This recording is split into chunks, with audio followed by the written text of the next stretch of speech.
నా పేరు వెంకటలక్ష్మి అండి. ఏం చేస్తుంటారు? House wife. ఇక్కడ విశాఖపట్నం పార్లమెంట్ ఎంపీగా ఎవరు గెలవబోతున్నారు? బొత్స ఝాన్సీ గారు రావాలని కోరుకుంటున్నాం. ఎవరన్నది తెలియదు కానీ మా మొత్తానికి మట్టుకు ఆవిడ ఆధిక్యతతో వస్తే గెలుపొందుతారని అనుకుంటున్నాం. ఎందుకు ఆమె గెలుస్తారు అనుకుంటున్నారు? వ్యక్తిగతంగా ఆవిడ మంచి పనులు చేస్తారని మనం అనుకుంటున్నాము.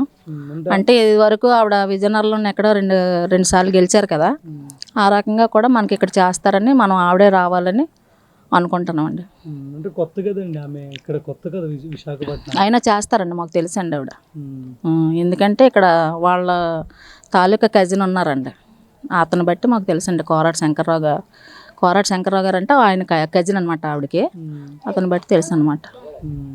అదేవిధంగా ఇక్కడ శ్రీభరత్ కూడా పోటీలో ఉన్నారు టీడీపీ నుంచి. మరి అతని గురించి మనకు తెలియదండి. ఇంక మన అంటే వేరే పార్టీ, ఆ పార్టీ వచ్చినా సరే మనకి ఏం చేయరండి వాళ్ళు ఏం చేయరు. మనకి ఈయన జగన్ గారు వచ్చిన తర్వాత మరి అమ్మఒడని, మనకి ఇళ్ల స్థలాలని, మాలాంటి పేదవాళ్ళందరినీ చూశారు. ఒక చేయూతని, మనకు చేయూతనిచ్చారు.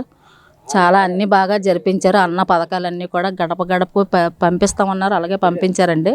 అన్నీ చేశారండి. ఆయన మట్టు మర్చిపోలేమండి. ఆయనే మాకు సీఎం అవ్వాలని మేము కోరుకుంటున్నామండి. అవంతి గారు, బొత్స ఝాన్సీ గారు ఇక్కడ ఎంపీగా ఎమ్మెల్యేగా రావాలి, సీఎంగా ఆయన గెలాలని మేము అనుకుంటున్నామండి. అలాగ వస్తే మాకు కూడా మంచిది, పేదవాళ్ళకి నిరుపేదలకు మంచిదని. జగన్ ఆంధ్రాని అప్పుల్లో మొదటి స్థానంలో ఉంచారు దేశంలో. అప్పులు తప్ప ఆయన చేసింది ఏముంది అంటున్నారు టీడీపీ వాళ్ళు. ఏంటి పథకాలు అందరూ అతను ఎక్కువ పథకాలు ఇస్తున్నారని మీరు అలాగంటున్నారు. మరి ఇప్పుడు ఆయన కూడా ఇస్తాను అంటున్నారు కదా. ఈయన ఇచ్చేసి సోమరపోతులు చేశారు అని అంటున్నారు. మరి ఆయన ఇచ్చేస్తే సోమరపోతులు అవరా?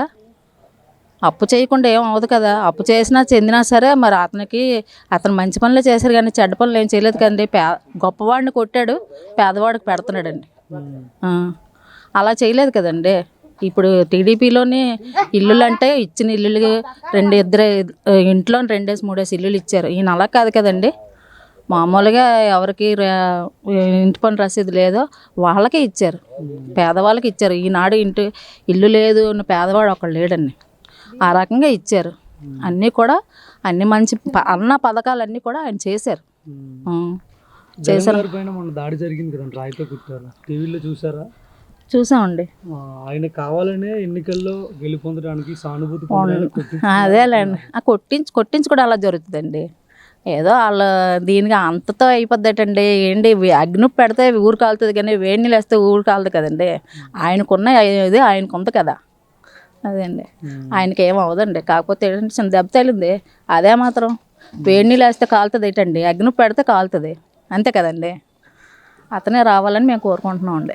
మరొక వైపు వైఎస్ఆర్ కాంగ్రెస్ పార్టీ, ఇంకొక వైపు 3 పార్టీలు ఉన్నాయి కూటమి. వైఎస్ఆర్ పార్టీ ఎలా? వాళ్ళు ఎంతమంది వచ్చినా అవ్వదండి.